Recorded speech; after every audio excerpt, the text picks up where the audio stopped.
Assalamualaikum warahmatullahi wabarakatuh. Anak-anakku semuanya, alhamdulillah pada hari ini kita bertemu lagi dalam pelajaran IPS kelas 8 SMP Al-Huda Kediri. Anak-anakku yang aku sayangi, bagaimana keadaan kalian hari ini? Tentunya baik-baik saja kan? Ya, begitu yang saya harapkan. Nah, sebelum materi IPS kita bahas hari ini, marilah kita berdoa dulu. Berdoa, mulai. Selesai. Anak-anakku semuanya, dari kelas 8A sampai kelas 8B sudah disiapkan buku paket dan buku tulisnya, ya, serta tulis menulisnya, ya. Oke, anak-anakku semuanya pasti sudah ready semuanya, sudah di depan kalian semuanya HP tulis menulisnya, ya. Dibuka bab 1. Hari ini kita pertemuan ketiga membahas tetap bab 1 tentang interaksi antar ruang negara-negara yang ada di ASEAN, ya, melanjutkan pertemuan yang kedua kemarin. KI-nya memahami pengetahuan faktual, konseptual, dan prosedural berdasarkan rasa ingin tahunya tentang ilmu pengetahuan, teknologi, seni, budaya terkait fenomena dan kejadian tampak mata. Ini KI-nya ya, bisa kalian baca sendiri. Itu ya. Oke. Ini KD-nya. KD daripada bab 1, memahami konsep ruang, lokasi, distribusi, potensi, iklim, bentuk muka bumi, geologis, flora dan fauna, dan interaksi antar ruang di Indonesia serta pengaruhnya terhadap kehidupan manusia dalam aspek ekonomi, sosial, budaya, dan pendidikan. Yang lanjut ini KD-nya ya. Oke. Anak-anakku semuanya, kita sudah memasuki pertemuan ketiga IPS hari ini. Yang kita bahas hari ini adalah tujuan daripada ASEAN. Anak-anakku semua yang saya sayangi, tujuan dibentuknya ASEAN seperti yang tercantum dalam deklarasi Bangkok adalah untuk mempercepat pertumbuhan ekonomi, kemajuan sosial, serta pengembangan budaya di kawasan ini melalui usaha bersama dalam semangat kesamaan dan persahabatan untuk memperkokoh landasan serta masyarakat bangsa-bangsa Asia Tenggara yang sejahtera dan damai. Ini yang tujuan ASEAN yang pertama. Kemudian tujuan ASEAN yang kedua, meningkatkan perdamaian dan stabilitas regional dengan jalan menghormati keadilan dan tertib hukum di dalam hubungan antar negara-negara di kawasan ini serta mematuhi prinsip-prinsip piagam Perserikatan Bangsa-Bangsa. Nah, ini anak-anak, ini adalah tujuan ASEAN yang kedua. Sedangkan tujuan ASEAN yang ketiga, meningkatkan kerjasama yang aktif dan saling membantu dalam masalah yang terjadi yang menjadi kepentingan bersama di bidang-bidang ekonomi, sosial, teknik, ilmu pengetahuan, dan administrasi. Ini adalah tujuan ASEAN yang ketiga. Selanjutnya, tujuan ASEAN yang keempat, saling memberikan bantuan dalam bentuk sarana-sarana pelatihan dan penelitian dalam bidang pendidikan, profesi, teknik, dan administrasi. Ya, ini adalah tujuan daripada ASEAN yang keempat. Selanjutnya, tujuan yang kelima, bekerja sama secara lebih efektif guna meningkatkan pemanfaatan pertanian dan industri mereka, memperluas perdagangan dan pengkajian masalah-masalah komoditi internasional, memperbaiki sarana-sarana pengangkutan dan komunikasi, serta meningkatkan taraf hidup rakyat mereka. Mereka ini artinya negara-negara yang ada di ASEAN tadi ya. Kemudian tujuan yang keenam, memajukan pengkajian mengenai Asia Tenggara. Dan yang ketujuh, yang terakhir, tujuan ASEAN yang terakhir, yang ketujuh, memelihara kerjasama yang erat dan berguna dalam berbagai organisasi internasional dan regional yang mempunyai tujuan yang serupa. Serupa itu yang bertujuan yang sama. Dan untuk menjajaki segala kemungkinan untuk saling bekerja sama secara erat di antara mereka sendiri. Nah, itu tadi 7 prinsip daripada ASEAN. Tujuan ASEAN ya itu tadi. Bagaimana anak-anak? Dari tujuan ASEAN yang ada 7 tadi bisa dipahami? Oke. Kalau ada pertanyaan bisa disampaikan lewat WA-nya Bu Ula ya. Terima kasih. Kemudian yang selanjutnya adalah prinsip utama daripada ASEAN. Prinsip utama daripada ASEAN, 1, menghormati kemerdekaan, kesetaraan, kedaulatan, integritas wilayah, identitas nasional, dan negara nasional masing-masing. Jadi anak-anak, berdaulat berarti mereka sudah merdeka. Ya. Kemudian prinsip yang kedua yaitu hak untuk setiap negara untuk memimpin kehadiran nasional. Jadi ketika negara tersebut sudah merdeka, dia memimpin negaranya sendiri. Ya. Kemudian prinsip yang ketiga, tidak ada campur tangan dalam urusan internal negara anggota. Jadi tidak mencampuri urusan dalam negeri negara masing-masing. Begitu ya. Ini yang ketiga, prinsip yang ketiga. Kemudian dilanjut dengan prinsip yang keempat, menyelesaikan perbedaan atau perselisihan secara damai. Kalaupun ada perbedaan di antara negara-negara yang ada di ASEAN itu, kita selesaikan secara damai ya. Duduk bersama, diomongkan, mencari jalan keluarnya, seperti itu. Kemudian dilanjut dengan prinsip yang kelima, yaitu menolak penggunaan kekuatan yang mematikan. Ini artinya apa anak-anak?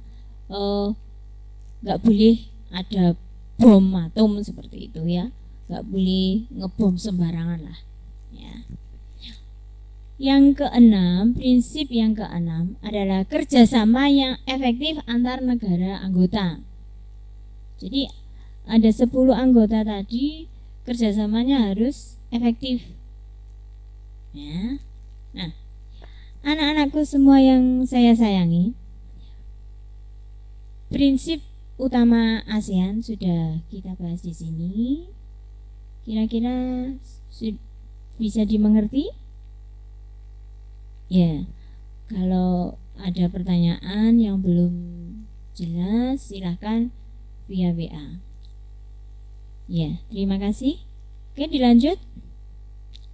Anak-anakku semuanya, kelas 8. Letak ASEAN, yaitu letak ASEAN daripada negara-negara yang ada di ASEAN maksudnya ya. Satu kita kupas di sini adalah Indonesia. Indonesia letaknya 6 derajat lintang utara sampai 11 derajat lintang selatan. LU dan LS, lintang utara dan lintang selatan. Kemudian kalau bujur timurnya 95 derajat bujur timur sampai 141 derajat bujur timur. Beriklim tropis. Indonesia beriklim tropis. Pertemuan kemarin sudah saya singgung sedikit ya. Ini menyangkut letak wilayahnya. Kemudian negara Indonesia itu adalah negara kepulauan yang terbesar di dunia dan dilintasi oleh garis khatulistiwa. Ya. Lanjutnya, Indonesia memiliki relief yang beraneka ragam bentuknya dan dilalui oleh 2 sirkum, yaitu sirkum Pasifik dan Mediterania. Ya. Selanjutnya, yang menyebabkan Indonesia memiliki banyak gunung berapi. Jadi subur ini karena ada gunung berapinya. Berarti gunungnya masih aktif kalau masih ada apinya. Ya. Kemudian lanjutnya Indonesia itu selain itu Indonesia diapit oleh beberapa lempeng besar yang menyebabkan wilayahnya rawan gempa. Ini tadi adalah letak daripada Indonesia, kupasan daripada negara Indonesia. Ya, dilanjut negara yang kedua. Negara yang kedua, anak-anakku semuanya yang disayangi Bu Ula dan disayangi orang tuanya juga, ya, orang tua masing-masing maksudnya ya. Oke, negara Malaysia 1 derajat lintang utara sampai 7 derajat lintang selatan. Itu keadaan daripada negara Malaysia. Nah, 10 derajat bujur timur sampai 120 derajat bujur timur. Juga iklimnya tropis, juga dilalui oleh garis khatulistiwa. Kemudian Malaysia terdiri atas 2 kawasan, yaitu Malaysia yang diliputi bentukan pegunungan dan Malaysia Timur umumnya sempit dan berawa-rawa serta sungai-sungai yang pendek dan berkelok-kelok. Berkelok-kelok itu istilahnya bahasa Jawanya itu menggak-menggok kanan kiri, ya dah. Oke, anak-anak, ini tadi adalah wilayah daripada negara Malaysia, ya, letaknya 1 derajat sampai 7 lintang selatan seperti itu. Oke, dilanjut negara yang ketiga yaitu Singapura. Negara Singapura 1 derajat 1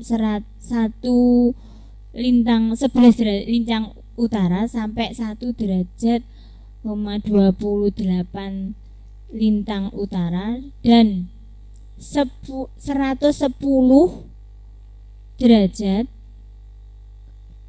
38 ya BT sampai 104 derajat 5 BT. Nah, di Singapura ini iklimnya juga tropis. Luasnya hampir sama dengan kota Jakarta. 664 kilometer persegi, maksudnya seperti itu. Jadi belibet ya. Kita kalau mengelilingi Singapura nggak ada sehari sudah nyampe ujung utara sampai ujung selatannya Singapura ya, sudah bisa. Oke. Keadaan alam negara Singapura pada umumnya relatif datar, memang di sana banyak lautnya, dari laut aja direklamasi ya, dijadikan apa itu daratan di sana itu. Pas prosesnya itu saya juga pas tahu, saya juga melewatinya. Oke. Akan tetapi di beberapa tempat dijumpai ada perbukitan, tapi sedikit. Ya. Oke. Itu ya kalau Singapura ya. Dekat dengan Indonesia. Oke. Anak-anakku semuanya, itu yang negara ketiga. Sekarang dilanjut dengan negara yang keempat. Negara Brunei Darussalam. 4 derajat lintang utara sampai 6 derajat lintang utara dan 114 derajat bujur timur sampai 115 derajat bujur timur. Iklimnya tropis, juga dilalui oleh garis khatulistiwa, sama seperti Indonesia. Oke, anak-anakku semuanya, Brunei terdiri atas dua wilayah yang terpisah, yaitu wilayah barat dan wilayah timur.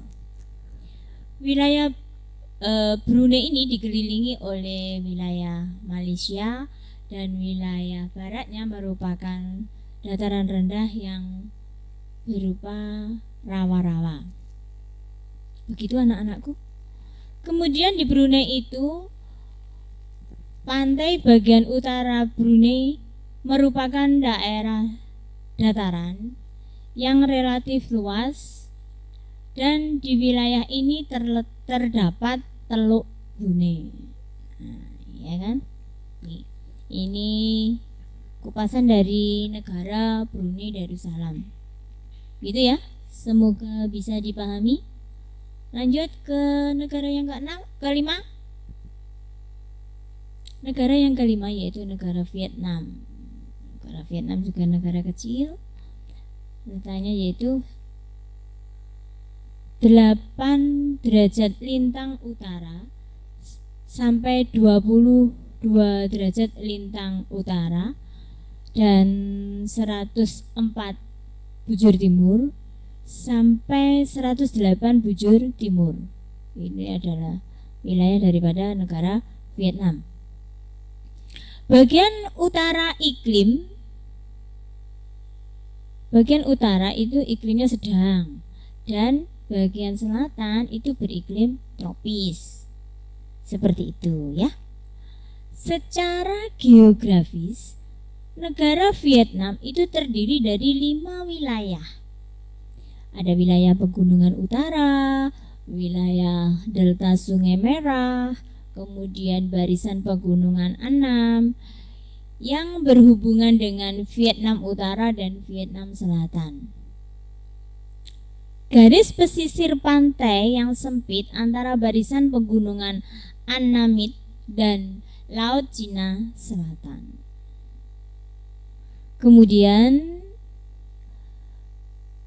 delta Sungai Mekong di sebelah selatan negara Vietnam. Nah, anak-anak, ini tadi penjabaran dari negara Vietnam. Ya. Oke. Yang keenam. Negara yang keenam, 10 derajat lintang utara sampai 11 derajat lintang utara dan 102 derajat bujur timur dan 108 bujur timur. Negaranya beriklim tropis, basah dan kering. Bentuk wilayah dari negara Kamboja menyerupai piring. Di bagian tengah terdapat dataran besar, Tonle Sap ya. Sedangkan bagian tepi dibentuk oleh deretan pegunungan. Negara ini dilalui oleh das Mekong. Ya. Kemudian di negara Kamboja ini yang sampai sekarang, Sungai Mekong merupakan sungai yang terpenting di negara Kamboja. Berarti negara kehidupannya itu tergantung di Sungai Mekong ini, ya. Begitu anak-anak yang negara yang ke-6. Kita lanjut negara yang ke-7, yaitu negara Laos. Anak-anakku semuanya yang saya sayangi dan disayangi bapak ibunya tentunya, ya. Oke. Negara yang ke-7 yaitu negara Laos. 14 derajat lintang utara sampai 22 derajat lintang utara dan 10 derajat bujur timur sampai 107 derajat bujur timur. Di negara Laos beriklim tropis. Negara Laos itu sendiri merupakan satu-satunya negara di Asia Tenggara yang jalan masuknya ke wilayahnya tanpa melalui laut. Ya, berarti ini lewat apa? Udara apa daratan? Berarti daratan. Oke, pintar sekali. Selanjutnya, sebagian besar wilayah Laos adalah daerah pegunungan dan wilayah lainnya merupakan dataran tinggi. Begitu ya, anak-anakku. Nah, dari negara Laos ini sudah bisa dipahami? Oke, terima kasih. Kita lanjut negara yang ke-8, yaitu negara Myanmar. Negara Myanmar 11 derajat lintang utara sampai 20 derajat lintang utara, 92 derajat bujur timur sampai 101 derajat bujur timur. Oke, negara Myanmar beriklim tropis. Nah, di negara Myanmar itu sendiri terbentuk dari 2 lipatan pegunungan yang di sebelah barat dan sebuah patahan blok di sebelah timur. Keduanya berjajar dari utara ke selatan. Jajaran sebelah barat mencakup deretan pegunungan Leta, Bukit Chin, dan pegunungan Arakan. Yama yang diliputi hutan-hutan yang sangat lebat. Itu adalah kondisi geografis di negara Myanmar. Dilanjut, negara yang ke-9 yaitu Thailand. 6 derajat lintang utara sampai 21 derajat lintang utara, 97 derajat bujur timur sampai 106 derajat bujur timur. Negara Thailand beriklim tropis. Nah, anak-anakku semuanya yang disayangi Allah. Nah, negara Thailand memiliki topografinya berupa permukaan tanah yang dilewati aliran sungai di sebagian tengah, dataran tinggi di timur laut, hutan dan pegunungan serta bukit-bukit di sebelah utara, dan wilayah selatan kebanyakan merupakan bukit-bukit. Anak-anakku semuanya, di negara Thailand itu daerah yang menjadi pusat kegiatan berupa dataran rendah di daerah aliran sungai Chao Phraya. Ini tadi anak-anak kupasan dari negara Thailand. Anak-anakku semuanya, semoga bisa kalian pahami ya. Nah, ini negara yang terakhir. Negara terakhir adalah negara yang ke-10 yaitu negara Filipina. Negara Filipina 5 derajat lintang utara sampai 21 derajat lintang utara. Lalu yang bujur timurnya 117 derajat bujur timur sampai 120 derajat bujur timur. beriklim tropis basah. Negara Filipina merupakan negara kepulauan yang termasuk pulau besar adalah Luzon, dan Mindanao. Ya.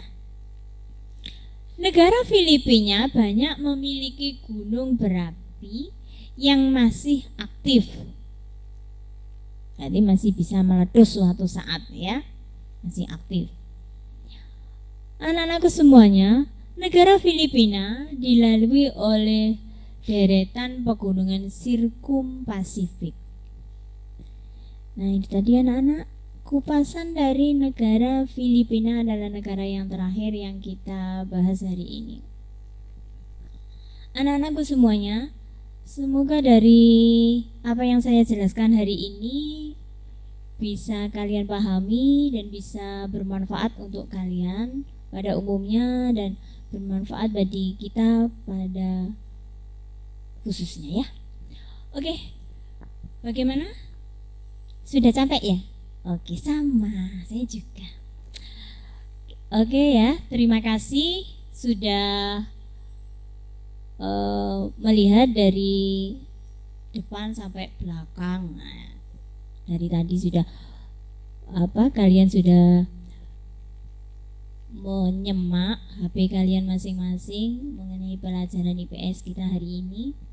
Nah, sebelum kita akhiri, ada pertanyaan apa enggak? Oke, kalau ada pertanyaan silahkan bertanya melalui WA yang ada di nomor, ada running tag-nya ya. Oke, terima kasih. Bisa ya? Terima kasih anak-anakku. Pinter-pinter semuanya. Anak-anakku semuanya, marilah pelajaran kita hari ini kita akhiri dengan hamdalah bersama-sama. Alhamdulillahirabbil alamin. Semoga bermanfaat. Kita akhiri. Wallahumma fiqil afumitorik. Wassalamualaikum warahmatullahi wabarakatuh.